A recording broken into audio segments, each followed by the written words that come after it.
Hey guys once again we are back with another blog. तो कैसे हो आप लोग? होप सारी अच्छी होगी। तो फाइनली आज हमारे पास आ गई हीरो की जूम एक्सटेक जो कि 125 सीसी में रहने वाली है। चलिए कुछ बात कर लेते हैं इसके क्या फीचर रहने वाले हैं, क्या इसका मीटर कंसोल रहने वाला है, क्या इसकी पावर है और क्या ये हमारे फ्यूचर में लेने के लिए वर्थ इट है या नहीं है। तो चलिए शुरू करते हैं, लेट्स गो।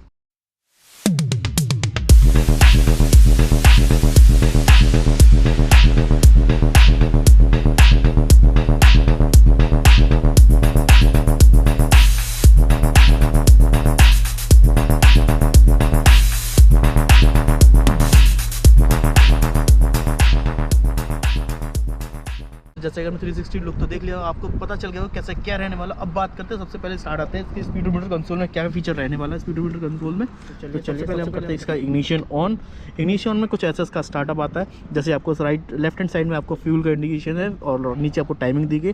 सब नीचे की बात कर लेते हैं तो इसमें आपका एक इंजन वार्निंग है, साइड स्टैंड का है, ठीक है। इसके बाद हेडलाइट का है, ये आपका लो फ्यूल इंडिकेटर है। अब बात करते हैं इसका इंडिकेटर, और इसमें i3 टेक्नोलॉजी की बात उसके बाद में बताते हैं। सबसे पहले उसके बात करते हैं, आपको मिड में दिया गया है आपको ये किलोमीटर क्या स्पीड में रहने वाली है। तो बात करते हैं यहाँ पे दो आपको डेडिकेटेड बटन दिए गए हैं। एक है आपको मैनुअल आपसे यहाँ से चेंज कर, ट्रिप 2 है, ट्रिप BLE है, और ये नीचे आपको डेट आ रही है कितनी क्या है। उसके बाद बात करते हैं इसके एवरेज और रेंज आ रहा है नीचे। और बात करते हैं ट्रिप 1 किलोमीटर है, कितना एवरेज चल रही है, टाइमिंग कितने क्या चला है आपने। उसके बाद सेम आपको ट्रिप B में भी मिलने वाला है। और बात करते हैं इसका BLE, ठीक। और फिर बात करते हैं इसमें और कुछ चेंज किए, देख रहा है वही i3s होता क्या है, काम कैसे करता है वो बता देता हूँ। सपोज करिए अगर आप i3 ब्रिंग कर रहा है, ठीक है, मैं इसको सेल्फ नहीं लगाऊंगा, मैं खाली एक्सीटर खींचूंगा। ये है i3s टेक्नोलॉजी, देख रहे हो। बात कर लेते हैं लेफ्ट हैंड बॉडी साइड में आपको दिया गया है, आपको ये 125 सीसी की ये बैचिंग दी गई है, जिससे मैं आपको 125 सीसी है। साथ में आपको ये i3s की बैचिंग दी गई है। बैचिंग की बात करते हैं, अब साइड में आते हैं तो फ्रंट सेक्शन की बात कर रहे थे। तो फ्रंट सेक्शन में आपके जो इंडिकेटर आप देख रहे होंगे ना, इसके इंडिकेटर सीक्वेंशियल इंडिकेटर दिए गए, मतलब एक नहीं, नॉर्मल इंडिकेटर नहीं, आपको ये टर्न बाई टर्न दिखाता रहेगा। सीक्वेंशियल एंड 1.2 जैसे कि कार में जो आते थे वो बात करते। अब बात कर लेते इसके फ्रंट में, तो इसके फ्रंट में रहने वाला आपका LED विद प्रोजेक्टर के साथ रहने वाला कॉम्बिनेशन कुछ इसके फ्रंट के हेडलाइट का, जिसमें आपको साइड में दिख रहा होगा।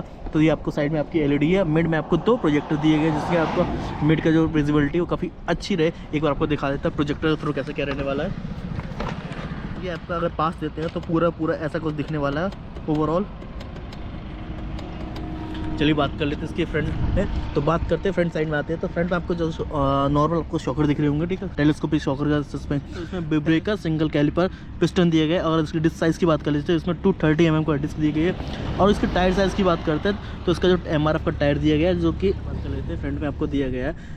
ब्रेक एक ब्रेक्स दिए गए हैं जो कि सिंगल पिस्टन कैलिपर रहने वाला है। और बात करते हैं इसके डिस्क साइज़ की, तो इसमें डिस्क साइज़ रहने वाला है 230 mm का डिस्क रहने वाली है। और बात कर लेते हैं इसके टायर का, तो MRF का जपर टायर दिया गया है, जो कि 110/80 14 सेक्शन का टायर दिया गया है। और बात करते हैं इसमें तो फ्रंट में आपको ये जूम की बैचिंग दी गई है। अगर राइट साइड की बात कर लेते हैं तो राइट साइड में कुछ भी नहीं है। बात करें सेम आपको राइट साइड में, तो इसमें कुछ आने वाला। और बात करते हैं रियर में, तो रियर में आपको इसमें साइड सेक्शन FI की बैचिंग दी गई है। और बात करते हैं इसके एग्जॉस्ट साइड में आपको दिया एग्जॉस्ट, जिसमें ये आपको काफ़ी प्लास्टिक की क्वालिटी तो काफ़ी अच्छी लग रही है इसमें, क्योंकि काफ़ी मजबूत भी लग रही है। और बात करते हैं इसके रियर में, तो रियर में आपको रहने वाला है इसका MRF का जपर, जो कि 120 तो 20 70 14 का टायर साइज़ है। टायर साइज़ की बात कर लिए तो आपको कुछ ऐसा रहने वाला है। साइड में आपको दिए गए हैं ये OBD के 2 सेंसर भी दिए गए हैं। एक आपको यहाँ पे, एक आपको उसके ऊपर लगा हुआ 2 OBD के सेंसर है, यानी कि एक आपको जो कितना कंबशन हो रहा है वो, और दूसरा जो आपको बताएगा वो आपको कितना इसमें पॉल्यूशन कर रही है बाइक, वो भी आपको इसी में पता चल जाएगा। तो बात करते हैं इसके कुछ ऐसे।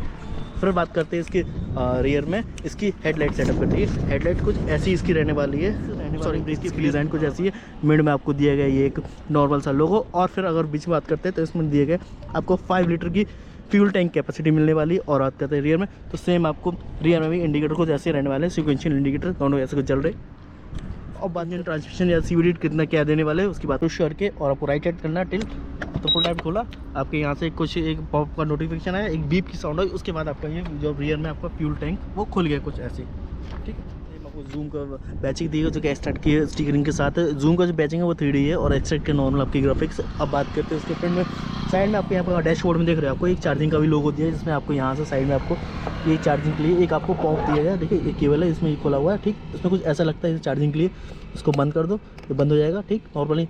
और इसको ऐसे रखे कि यहाँ पे अपना फ़ोन भी कैरी करके रख सकते हो। तो यहाँ पे ये चार्जिंग का सिस्टम थोड़ा सा यूनिक दिया गया है।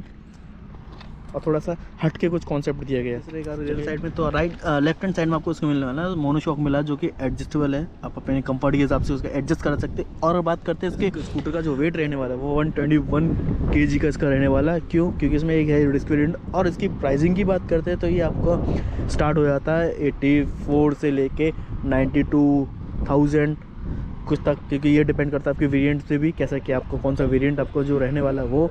तो बात करते हैं और बात करते हैं इसके इंजन ट्रांसमिशन की भी बात कर लेने वाले हैं। तो बात करते हैं इसके इंजन ट्रांसमिशन। तो इसका इंजन जो रहने वाला है 124.6 सीसी का air stock air cooled 4 stroke FI scooter रहने वाला है, जिसकी और बात कर ले ट्रांसमिशन की तो बहुत ही ट्रांसमिशन जो बताया गया है smooth transaction automatic gear box रहने वाला है, यानी कि तो इसमें जो पावर रहने वाली है 9.8 bhp की पावर रहने वाली है, 10.4 Nm का टॉर्क रहने वाला है। तो बात करते हैं इसकी फ्यूल टैंक कैपेसिटी की, तो मैंने बताते हैं फ्यूल टैंक कैपेसिटी रहने वाली है 5 लीटर की फ्यूल टैंक कैपेसिटी रहने वाली। और चलिए बात कर ले इसके बूट स्पेस। तो उसमें बूट अप्रॉक्सिमेटली कितना क्या रहने वाला वो आपको एक बार खोल के दिखा देता है बूट स्पेस कैसा क्या रहने वाला है। सीधा आप नॉर्मल और इसमें दिख रहा है, ठीक है, नॉर्मल ही बैक करना, ठीक है, ये आपको खुल गया है बूट स्पेस। तो बूट स्पेस में आपको कुछ ऐसा इसका बूट स्पेस रहने वाला है, जैसे कि आप देख लो सामने आपको बूट स्पेस ऐसा नहीं है, थोड़ा मतलब बहुत ज़्यादा डीप है, बहुत ज़्यादा लो है, नॉर्मल इको बूट स्पेस है रहने वाला है, जैसा इसका बूट स्पेस है। और बात करते हैं इसकी, फिर सीट क्लोज कर दिया तो सीट क्लोज नॉर्मल इसके बात करने। और यही आपको बताता है एक इग्निशन का भी। तो इग्निशन आपको इसमें बूट स्पेस के लिए आपको पीछे बैक नहीं आना पड़ेगा कहीं भी, आपको यहीं बस चाबी से ही आपको कंट्रोल करना है। फ्यूल टैंक कर लेते हैं। अगर बात करते हैं इसकी प्राइसिंग की, तो अगर इसको प्राइसिंग जो रहने वाली है वो अप्रॉक्सीमेटली ये वेरिएंट पे भी डिपेंड करता है। अभी जो हमारे पास वेरिएंट है इसकी जो प्राइसिंग रहने वाली है अप्रॉक्सीमेटली 90 to 91,000 अप्रॉक्सीमेटली रहने वाली है। और ये आपके डिपेंड करता है, आपके स्टेट वाइज भी थोड़ा सा फ्लैक्चुएट हो जाता है प्राइसिंग। और इसके लिए अगर बात करता हूँ, इसके लिए आपको अगर आपको लेना तो उसके लिए आपको आना पड़ेगा, तो उसके लिए आपको कॉन्टैक्ट करना पड़ेगा 0 Jassi motor Radha Raman road man pre. और नीचे आपको नंबर आपको आपकी स्क्रीन पे पॉपअप हो रहे होंगे, जैसा कि देख लिया होगा। तो चलिए कोई नहीं।